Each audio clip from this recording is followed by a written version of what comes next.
안녕하세요. 스트로비스트 코리아의 고랑뽕입니다.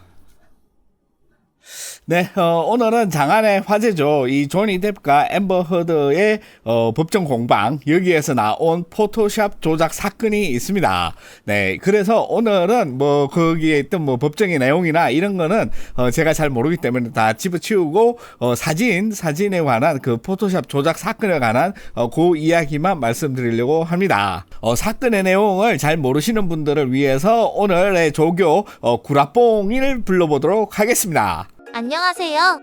저는 구라뽕이라고 합니다. 네, 지난번에 앰버 허드가 증거로 제출한 이 사진이 있었는데요.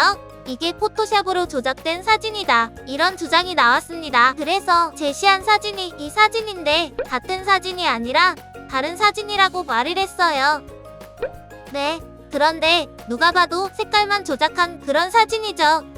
이 상처가 아주 진짜로 있는 것처럼 이렇게 조작되었다. 요렇게 말이 많았어요. 왜냐하면은 이 사진을 화이트 밸런스만 조정을 해도 이런 느낌의 사진이 되기 때문에 전혀 이상이 없는 이런 느낌이 되죠. 네, 그래서 이 사진의 쟁점은 두 개의 사진이 같은 사진이냐 다른 사진이냐, 그게 바로 쟁점입니다.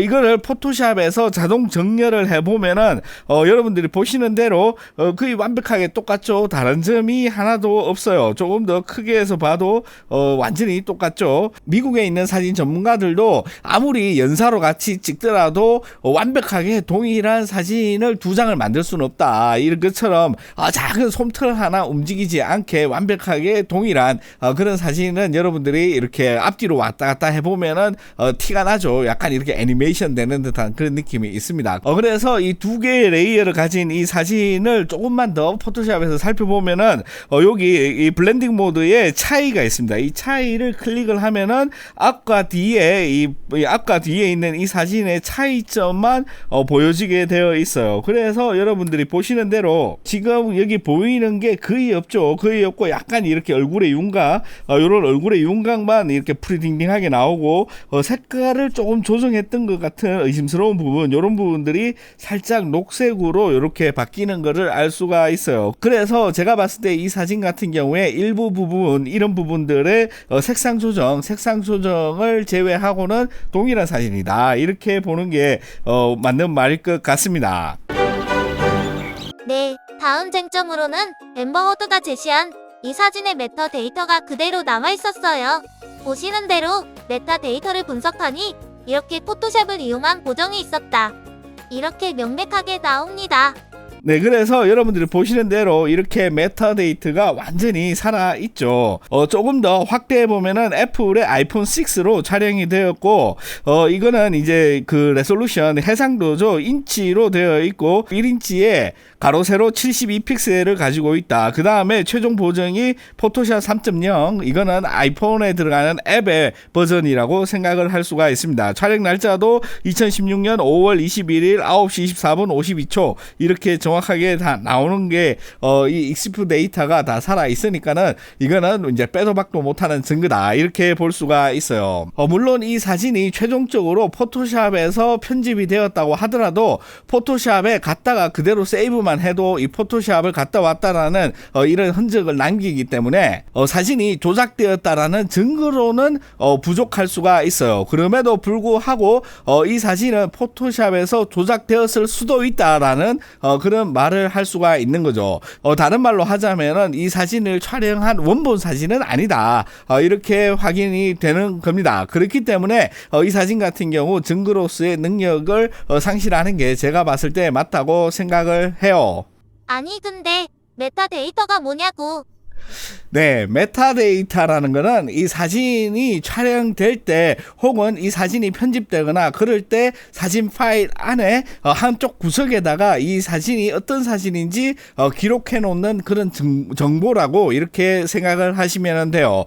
그런 정보를 일반적으로 불러올 수는 없지만은 자세히 보기라든지 여러 가지 소프트웨어를 사용을 하면은 굉장히 다양한 정보를 알 수가 있습니다. 예를 들어서 29ACH 여기 이 포토 포렌식 사이트 같은 경우에는 내가 가지고 있는 사진을 업로드를 해가지고 굉장히 다양하게 이 사진이 변조가 되었는지 어떻게 되었는지 이런 것들을 살펴볼 수가 있는 그러니까는 굉장히 대중적인 버전의 사진 포렌식 툴이다 이렇게 볼 수가 있어요. 여기에 보면은 여기 이제 메타데이터라고 있죠. 이거를 눌러 보면 카메라는 어떤 걸로 촬영이 되었고 어디에서 최종적으로 보정이 되었는지 보시면은 어도비 포토샵 라이트룸 클래식 11.3.1 2022년 6월 6일 날 이렇게 보정이 되었다 이렇게 알 수가 있죠. 그 다음에 여기에는 이렇게 아티스트 정보 권학봉이라고 나오죠. 그 다음에 모든 이 카피라이트를 가지고 있다 이런 정보뿐만 아니라 어떻게 촬영이 되었는지 이 F 넘버가 어떻고 셔터 스피드가 얼마고 ISO는 어떻게 찍었고 이게 촬영된 시점이 언제인지 어떤 렌즈를 사용해서 촬영을 했는지 이런 것까지 굉장히 디테일한 정보가 들어 있습니다. 물론 이거 말고도 더 뜯어보면은 훨씬 더 다양한 정보가 있을 수가 있어요. 네, 이런 것들을 이제 메타데이터다 이렇게 볼 수가 있어요. 물론 이거를 가지고 완전히 다 삭제를 시킬 수가 있지만은 이거를 삭제를 시킨다면은 법정 같은 데서 이렇게 증거로 채택해 줄 리가 없겠죠. 이게 어떻게 만들어진 파일인지 이게 사진인지 그래픽인지 알 수가 없으니까 더욱 그럴 것 같습니다. 아무튼 이런 느낌이다 이렇게 볼 수가 있고 이왕 이 웹사이트에 왔으니까는 이 사진이 어떻게 조작이 되었는지 한번 살펴보도록 하겠습니다.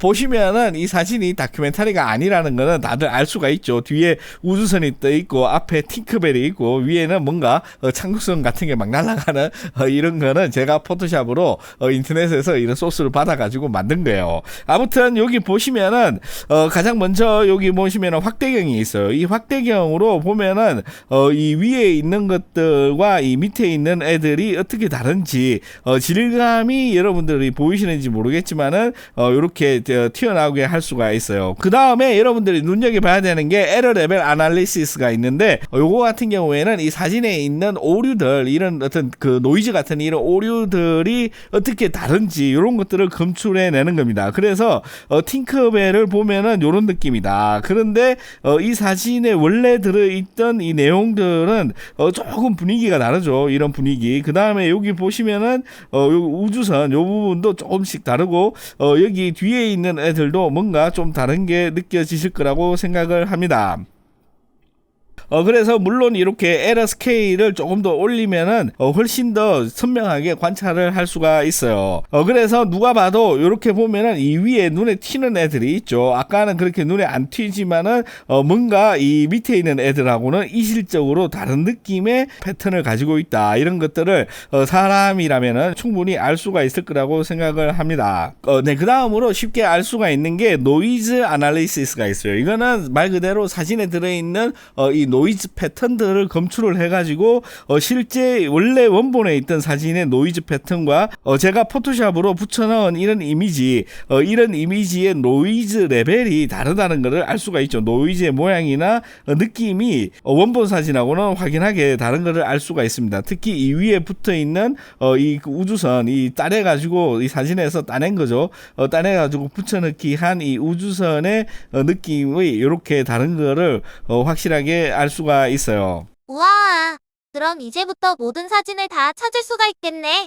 네, 꼭 그렇지는 않습니다. 완전 전문가가 마음 먹고 이 사진을 합성을 해야 되겠다. 그런 생각으로 만든 사진 같은 경우에는 찾아내기가 상당히 곤란할 수가 있어요. 지금 여러분들이 보이시는 이 사진 같은 경우에는 지금 보이는 이 사진과 이 사진을 합성을 한 거예요. 왜냐하면 모델이 들어간 부분에서 어쩔 수 없이 이 조명을 들고 있는 조수가 나올 수밖에 없기 때문에 이 조수와 모델이 없이 그대로 찍은 사진을 한 장 더 찍어 가지고 제가 필요 없는 부분 그러니까는 조명과 조수가 안 나오게 이렇게 포토샵 처리가 된 사진입니다. 그런데 이 포렌식 툴을 이용을 해 보면은 제가 만진 부분이 충분히 이쪽 부분인데도 불구하고 질감이라든지 이런 것들이 똑같기 때문에 찾을 수가 없죠. 그래서 이렇게 에러 레벨 아날리시스에서도 찾기가 힘들고 그 다음에 노이즈 아날리시스에서도 굉장히 찾기가 힘들고 힘들죠. 지금 조금 어색해 보이는 부분이 이 부분인데 이 부분은 합성을 한 게 아니죠. 원래 있던 그대로고 이 앞부분과 뒷부분에 이제 있는 노출의 차이, 그 노출의 차이가 이렇게 드러나는 것입니다. 그래서 제가 만진 이쪽 부분, 여러분들도 보셔서 아시겠지만 이쪽 부분 같은 경우에는 거의 티가 안 나게 이렇게 만들 수도 있다. 이렇게 보시면 됩니다.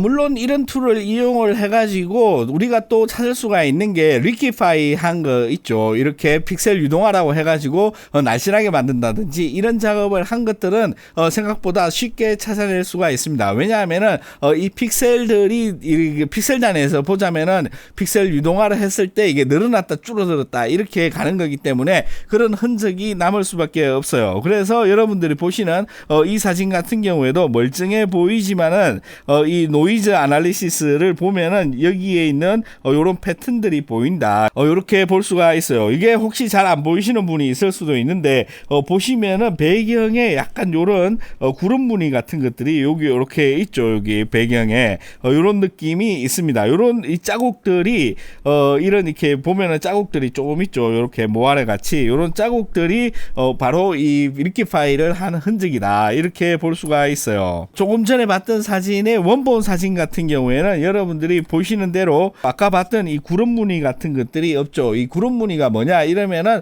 리키파이를 사용할 때 이 툴이 동그랗게 생겼잖아요. 이 동그랗게 생긴 이 자국이다. 이렇게 보시면 돼요.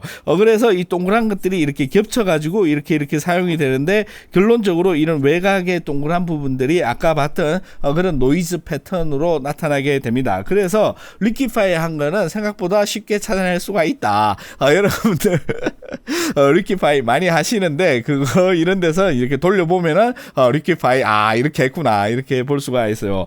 물론 이게 해상도가 너무 작은 사진은 힘들고 어느 정도 해상도가 좋은 사진을 이용을 해야지 쉽게 찾아낼 수가 있습니다. 물론 여기 보이시면은 이 노이즈 패턴으로만 보면은 이 치마도 이게 합성이 아닌가 이렇게 생각이 될 수 있지만은 이거는 이 다른 주변부와의 색깔 차이가 너무 커가지고 이런 식으로 나오는 거다 이렇게 보시면 돼요. 네, 그래서 앰버 허드가 이게 그 포토샵이나 이런 것들을 잘 모르고 너무 이렇게 그 물로 본 거 아닌가. 그게 아마 이번 재판에서 진 하나의 이유가 되지 않았을까 이렇게 생각을 합니다. 만약에 헐리우드에 있는 탑 클래스급의 특수효과 이런 전문가를 동원을 했다면은 제가 봤을 때 메타데이터뿐만 아니라 없던 이미지도 거의 뭐 사실인 척 이렇게 만들어낼 수가 있고 포렌식을 들키지 않게 그런 것들을 다 넘어가는 이런 엄청난 조작도 가능했을 거라고 생각을 하는데 거기까지는 아마 생각이 미치지 않았을 수도 있고 만약에 그런 행동을 했다가 만약에 들킬 경우에는 지금처럼 그냥 넘어가지는 않을 것 같아요. 그 굉장히 이제 법원에서도 괘씸죄를 물어가지고 더 큰 처벌을 받을 수가 있을 수도 있으니까는 아마 이 정도에서 이 사건이 마무리된 게 제가 봤을 때는 그나마 불행 중에 다행이 아닌가 그렇게 생각을 합니다. 네, 그래서 이 사진이나 영상이 특히 증거나 이런 데서 사용되는 경우가 굉장히 많기 때문에 이 카메라 업체들 물론 휴대폰 같은 경우에도 가능하겠지만 이 카메라 업체들도 이 요즘 나오는 NFT 기능, 이 Non-Fungible 토큰, 이 대체 불가능한 이 토큰 기술을 활용을 해가지고 이게 원본인지 아닌지를 손쉽게 판별이 가능한 그런 세상이 온다면은 훨씬 더 이 증거로서의 능력이 뛰어날 것 같다 이런 생각을 해봅니다. 네, 그러면은 오늘 수고 많았던 이 숙달된 조교 구라뽕에게 감사를 드리면서 다음 시간에 또 뵙도록 하겠습니다. 고맙습니다. 안녕.